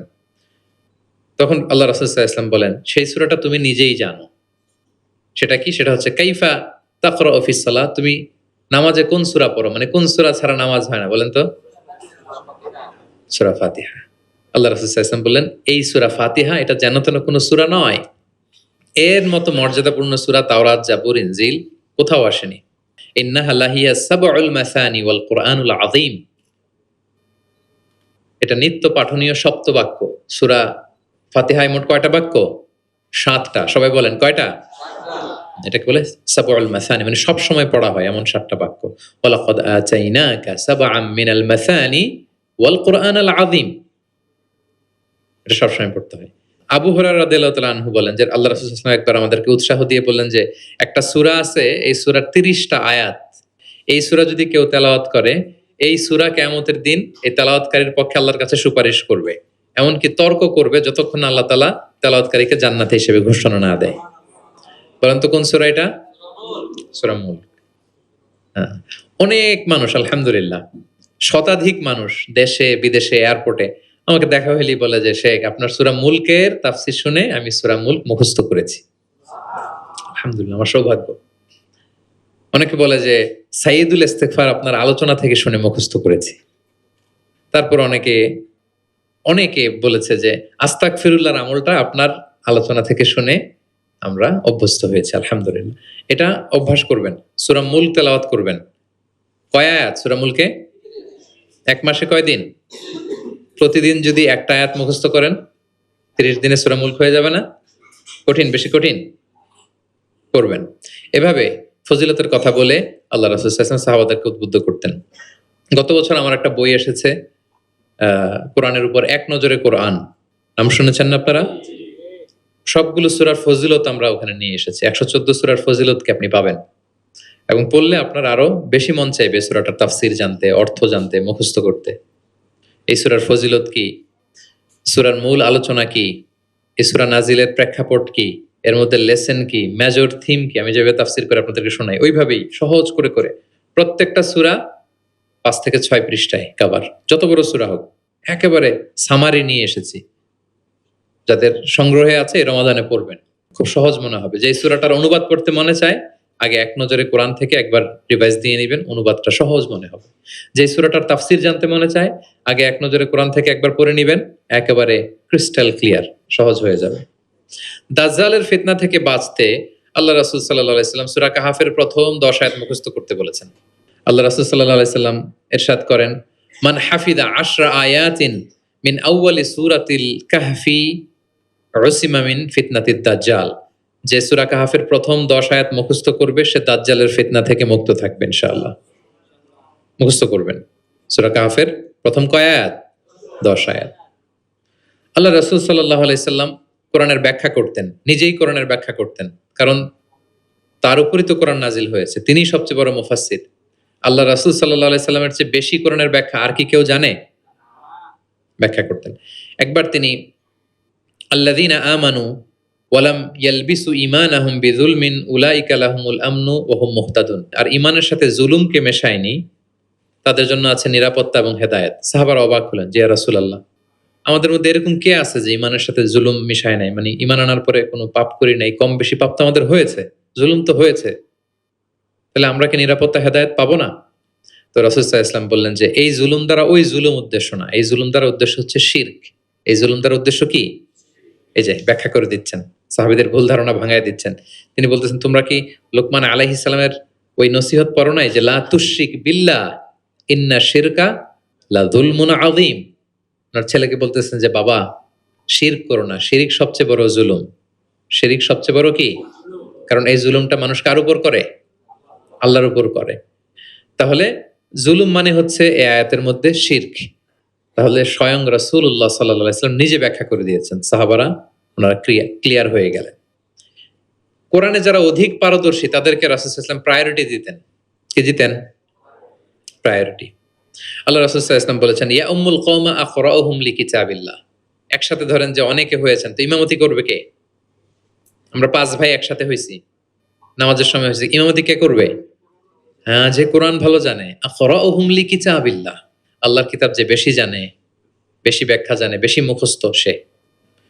আচ্ছা, ওয়া ইন কানাত কিরাআতুহুম সাওয়া, যদি তাদের সবার কেরাত সমান হয় তখন রাসূল সাল্লাল্লাহু আলাইহি ওয়াসাল্লাম বলেন ফাইয়া উম্মুহুম আকদামুহুম হিজরাতান, তাহলে যে আগে হিজরত করছে সে, মানে তখন আগে হিজরত, যে আগে হিজরত করেছে তাদের মর্যাদা বেশি ছিল।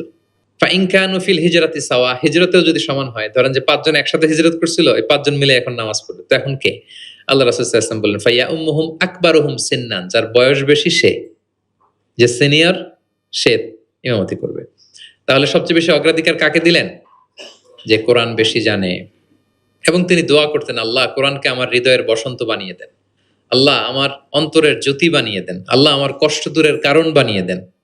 এই দোয়াটা মালয়েশিয়াতে তো কুনুতের মধ্যে সবসময় পরে দেখি আমরা, আল্লাহুম্মা জাআলিল কুরআন আল আযীমা রাবিআ কুলুবিনা ওয়া নূরা সুদুরিনা ওয়া জালাআ আহজানিনা ওয়া যাহাবা হুমুমিনা ওয়া গুমুমিনা। শুনছেন না আপনারা? রাসূল সাল্লাল্লাহু আলাইহি ওয়াসাল্লাম যেই ভাষায় বলেছেন সেটা হচ্ছে তাজআলুল কুরআন রাবিআ কলবি, আল্লাহ এই কোরআনকে আপনি আমার অন্তরের বসন্ত বানান, প্রশান্তি বানান। নূরা সদরি, আমার অন্তরের বুকের আলো বানান, হৃদয়ের আলো। আমার দুঃখের অপসারণকারী বানান, আমার দুশ্চিন্তা দূরকারী বানান। এই দোয়াটা আপনারা করবেন। আল্লাহ রাসূল সাল্লাল্লাহু আলাইহি ওয়াসাল্লাম শেষ বয়সে ওনার চেহারায় কিছুটা বার্ধক্যের ছাপ চলে এসেছিল। আবু বকর রাদিয়াল্লাহু তাআলা আনহু একবার জিজ্ঞেস করছিলেন যে ইয়া রাসূলুল্লাহ কদ শিবতা, আপনার চেহারায় কেমন যেন বার্ধক্যের ছাপ চলে আসছে। আল্লাহ রাসূল সাল্লাল্লাহু আলাইহি ওয়াসাল্লামের দাড়ি এবং চুল মিলে, সব মিলে 20টার বেশি চুল পাকে নাই। এক বর্ণনায় এসেছে 17টা, আরেক বর্ণনায় 18টা। মুহাদ্দিসিন একরাম বলেছেন যে এত অল্প কিছু চুল দাড়ি পেকেছিল যে গুনা যেত, গুণে দেখা গেছে 17, 18, সবশেষে যখন বেড়েছে হয়তো 20। যেন মুহাদ্দিসিন একরাম একমত যে ওনার 20টার বেশি চুল দাড়ি পাকে নাই। কোথায় বেশি পাকছে? এইদিকে, এদিকে কয়েকটা পাকছে, নিম দাড়ির এখানে কয়েকটা পাকছে, হাদিসে আছে। তা আবু বকর রাদিয়াল্লাহু তাআলা বলেন, ইয়া রাসূলুল্লাহ কদ শিবতা, আপনার চেহারায় কেমন যেন বার্ধক্যের ছাপ। তখন আল্লাহ রাসূল সাল্লাল্লাহু আলাইহি ওয়াসাল্লাম বললেন, শাইয়াবাতনি হুদ ওয়াল ওয়াকিআ ওয়াল মুরসালাত ওয়া আম্মা ইয়াতাসাআলুন ওয়া ইযা শামসু কুবিরাত। আবু বকর, বলো না আর। এই ৫টা সূরা আমাকে বার্ধক্যে উপনীত করে দিয়েছে। কারণ এই ৫টা সূরার ভিতরে কিয়ামতের বিভীষিকার বর্ণনা এমন ভাবে আল্লাহ তুলে ধরেছেন, আল্লাহ রাসূল সাল্লাল্লাহু আলাইহি ওয়াসাল্লাম এত উদ্বিগ্ন থাকতেন উম্মতকে নিয়ে, নিজের জন্য না, আমাদের জন্য, যে হায় রে কিয়ামতের এই বিভীষিকাময় মুহূর্তে আমার গুনাহগার উম্মতের কি হবে, ওই কঠিন পরিস্থিতিতে আমার উম্মতের কি হবে। এটা যখন ভাবতেন, এই ৫টা সূরা পড়তেন, কিয়ামতের বিভীষিকাময় এই পরিস্থিতি, দৃশ্যায়নের চিন্তা, মানসপটে কল্পনাপটে চিন্তা করতে করতে ওনার মধ্যে বার্ধক্যের ছাপ চলে আসছে কোরআন পড়তে পড়তে, উম্মতের চিন্তায়। সব নবীকে আল্লাহ তাআলা একটা স্পেশাল দোয়া করার সুযোগ দিয়েছিলেন, আর সব নবীরা ওই দোয়া দুনিয়াতেই করেছে, একমাত্র আমাদের প্রিয় নবীজি ছাড়া। সব নবী ওই দোয়া খাটায় ফেলছে দুনিয়াতে, আল্লাহ রাসূল সাল্লাল্লাহু আলাইহি ওয়াসাল্লাম ওই দোয়া করেন নাই। তিনি বলেন, ওয়া ইন্নী আখতাবিউ দাওয়াতি শাফাআতান লি উম্মতি ইয়াউমাল কিয়ামা। আমার ওই দোয়াটা, স্পেশাল দোয়াটা, যেটা করলেই আল্লাহ কবুল করবে, ওই দোয়াটা আমি কিয়ামতের দিন আমার গুনাহগার উম্মতের জন্য রেখে দিয়েছি। আমি সেদিন আমার উম্মতের জন্য সেই দোয়াটা করব। তাহলে কিছু সূরা ওনার চেহারায় বার্ধক্যের ছাপ নিয়ে এসেছিল। কোরআন হেফজ করার পরে ভুলে যাওয়া, এটা কিন্তু ঠিক না। এজন্য আল্লাহ রাসূল সাল্লাল্লাহু আলাইহি ওয়াসাল্লাম বলেছেন, হেফজ যারা করবে তারা যেন কোরআনকে সংরক্ষণ করে, প্রিজার্ভ করে। এবং তিনি বলেছেন, তাআহাদুল কোরআন, কোরআনকে যত্ন নিও, কারণ কোরআন দামি মেহমান। দামি মেহমানকে যত্ন না নিলে থাকে না। হেফজ করছে, যত্ন নেয় নাই, পড়ে নাই, রিভাইজ দেয় না, এখন আর রিডিংও পড়তে পারে না। মুখস্থ তো দূরের কথা, দেখে দেখেও পড়তে কষ্ট। এরকম হয় অনেক হাফেজদের, এটা ঠিক না। কারণ আল কোরআন ও দাইফুন কারীমুন মিনাল্লাহ, কোরআন আল্লাহর পক্ষ থেকে অনেক সম্মানিত মেহমান। সম্মানিত মেহমানকে সম্মান দিতে হয়, নাইলে উনি আসে থাকে। ধরেন যে একজন এমপি আসলো আপনার বাসায়, মালয়েশিয়ার একজন মন্ত্রী, আসার পরে নাই কোনো রিসেপশন, নাই কোনো ওয়েলকামিং স্টেটমেন্ট, রিসেপশন, কিছু নাই, আপনি কোনো গুরুত্বই দিচ্ছেন না, উনি এসে বসে থাকবে আপনার বাসায়? না। সম্মানিত মেহমানকে সম্মান করতে হয়। কোরআন অনেক বড় সম্মানিত এক মেহমান আল্লাহর পক্ষ থেকে, এটাকে সম্মান দিতে হবে, পড়তে হবে, রিভাইজ দিতে হবে, সময় দিতে হবে, তাহলে সে আপনার সিনায় থাকবে। তা না হলে এই কোরআনের নূর সিনাতে কখনো থাকে না। তিনি বলেছেন, তাআহাদুল কোরআন, কোরআনকে রিভাইজ করো, ফাইন্নাহু আশাদ্দু তাফাল্লুতান মিনাল ইবলি ফি উকুলিহা। ওটের রশি ছেড়ে দিলে ওট যেমনি পালায়, কোরআন মুখস্থ করার পর রিভাইজ না দিলে কোরআনও পালাবে, আর রিভিশন দিলে এটা হৃদয়ে থাকে। এবং তিনি উৎসাহ দিয়ে বলেছেন, কোরআন এমন কিতাব, পৃথিবীর অন্য কোনো কিতাবের ক্ষেত্রে এটা বলা হয় না, যে কিতাবের এক অক্ষরে 10 নেকি। এক অক্ষরে কয় নেকি? পৃথিবীর আর কোনো বইয়ের ক্ষেত্রে এটা প্রযোজ্য? ইভেন হাদিস শরীফের ক্ষেত্রেও প্রযোজ্য না। হাদিসের এক অক্ষর পড়লে 10 নেকি, এটা বলে নাই আল্লাহ রাসূল সাল্লাল্লাহু আলাইহি ওয়াসাল্লাম। শুধু কোরআন, শুধু মান কারা হারফান মিন কিতাবিল, এক হরফ যদি কেউ পড়ে, ফালাহু হাসানা ওয়াল হাসানাতু বিআশরি আমসালিহা, 10 নেকি। লা আকুলু আলিফ লাম মিম হারফুন। আল্লাহ রাসূল বলেন সূরা বাকারার শুরুতে যা আছে আলিফ লাম মিম, মনে করেন তিনটা মিললে এক অক্ষর না, বাল আলিফুন হারফুন, আলিফ একটা হরফ, লামুন হারফুন, লাম একটা হরফ, মিমুন হারফুন, মিম এক হরফ। তাহলে আলিফ লাম মিম বললে কয় সওয়াব? 30টা নেকি আল্লাহ তাআলা আমাদের আমলনামায় দিচ্ছেন। অনেকে বলে যে হুজুর পড়তে পারি না, কষ্ট হয়, বয়স হয়ে গেছে 50, 60, এখন তো মুখ দিয়ে আসে না, বলে অনেকে কমপ্লেন করে না। রাসূল সাল্লাল্লাহু আলাইহি ওয়াসাল্লাম তাদেরকে সুসংবাদ দিয়েছেন, বলেছেন যাদের বয়স হয়ে গেছে, ওয়াল্লাযী ইয়াকরাউল কোরআন ওয়া ইয়াতাতাউ ফি, পড়তে গেলে জিহ্বায় আটকায়া যায়, এটাকে আরবিতে বললে তা ইয়াতাতাউ, মানে গিরা লেগে গেছে, জিহ্বায় আটকে যায়। তো যার আটকে যায়, কষ্ট হয়, যদি সে কোরআন পড়ে, ফালাহু আজরান, তার ডাবল সওয়াব। কোরআন পড়তেছে এটার সওয়াব, ওই যে আটকাইতেছে ওইটার আরেক সওয়াব। কষ্ট হচ্ছে যে, শাক্কুন আলাইহি লাহু আজরান, তার ডাবল সওয়াব। এবার বলেন, কষ্ট হইলে কি পড়া বন্ধ করে ফেলবেন? তো কি করবেন? আরো চেষ্টা করবো, আরো পড়বো, কারণ প্রতিনিয়ত আল্লাহ তাআলা আমার আমলনামা ভারী করছেন। এবং এই যে কোরআনের মজলিসে হাজির হলে, আল্লাহ রাসূল সাল্লাল্লাহু আলাইহি ওয়াসাল্লাম উৎসাহিত করেছেন যে কোরআনের মজলিসে হাজির হলে কি হয়, ইয়াতলুনা কিতাব আল্লাহ, যেখানে কোরআনের আলোচনা হয়, ওয়া ইয়াতাদারাসুনা বাইনাহুম ইল্লা নাযালাত আলাইহিমুস সাকিনা, প্রশান্তি নেমে আসে, আসমানি প্রশান্তি। আপনি প্রশান্তি ফিল করতেছেন সাকিনা হৃদয়ে? এই যে আজকের এই প্রোগ্রামে আপনি যেটা ফিল করতেছেন, পৃথিবীর কোনো গেট টুগেদার, কোনো ফাংশন, কোনো প্রোগ্রামে কি এই প্রশান্তি আপনি পান? পাইলে বলেন, পাবেন? কোরআনের যে মাজলিস, ওটাতে বসলেই একটা আলাদা আসমানি প্রশান্তি। হাফফাতহুমুল মালাইকা, ফেরেশতারা ঘিরে রাখে এই প্রোগ্রাম। কি করে? আজকে আপনাদের সিকিউরিটি দিতেছে কারা? পুলিশ, বিশেষ ফোর্স, কারা? ফেরেশতারা, মালাইকাতুল্লাহ। ওয়া যাকারাহুমুল্লাহু ফীমান ইনদাহ, এবং আল্লাহ তাআলা ফেরেশতাদের সামনে গর্ব করে বলে, দেখো আমার বান্দারা আমাকে দেখে নাই, জান্নাত দেখে নাই, জাহান্নাম দেখে নাই, কোরআন পড়ে বিশ্বাস করেই আজকে চলে আসছে, গর্ব করে বলতে থাকে। তখন আল্লাহ বলে যে এই বান্দারা কি চায়, আজকে যা চাবে তাই দিয়ে দেব। যেন ইফতারের পূর্ব মুহূর্তে দোয়া কবুলের একটা মাহেন্দ্রক্ষণ, আমরা যেন এই সময়টাকে কাজে লাগাই, আমরা আল্লাহর কাছে দোয়া করব। আর এত এত ফজিলতের পরেও যারা কোরআন পড়ে নাই, তাদের নসিবে কি থাকবে বলেন?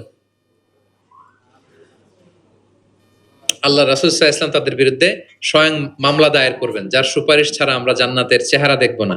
ওই নবী তার বিরুদ্ধে দাঁড়াবে। ওয়াকাল রাসূল ইয়া রাব ইন্না কওমি ইত্তাখাযু হাযাল কুরআনা মাহজুরা। তিনি কিয়ামতের দিন বলবে, আল্লাহ আমার এই উম্মত কোরআনকে পরিত্যক্ত করেছে, ইগনোর করেছে, বর্জন করেছে, পড়ে নাই। বছরের পর বছর গেছে, কোরআনটা হাতে নেয় নাই, কোরআনের একটা পাতা খুলে দেখে নাই। একের পর এক রমাদান সে পেয়েছে, কোরআনকে কোনোদিন সে তেলাওয়াত করে নাই, পাঠ করে নাই। আচ্ছা বলেন, যেই নবীর সুপারিশ ছাড়া আমরা জান্নাতে যাওয়া কল্পনাও করতে পারি না, ওই নবী যদি আপনার বিরুদ্ধে মামলা দায়ের করে, তাহলে তো জান্নাত ফকফকা একেবারে, নাকি? জান্নাতের রাস্তা ক্লিয়ার না? ইম্পসিবল, অসম্ভব। খবরদার প্রিয় ভাইয়েরা, একটু রিভাইজ করেন কোরআনের সাথে আমাদের সম্পর্ক কেমন, প্রিয় নবীজির সম্পর্ক কেমন তো আমরা শুনলাম। আমরা একটু দেখি যে আসলে আমাদের সম্পর্ক কেমন। আমরা নিজেরা শোনাই কিনা অন্যকে, অন্য থেকে শুনি কিনা, রাত্রিবেলা তেলাওয়াত করার সময় কান্না করি কিনা, চেষ্টা করি কিনা, অর্থ পড়ি কিনা, তাফসির পড়ি কিনা, কোরআন অনুযায়ী জীবনটা গড়ি কিনা,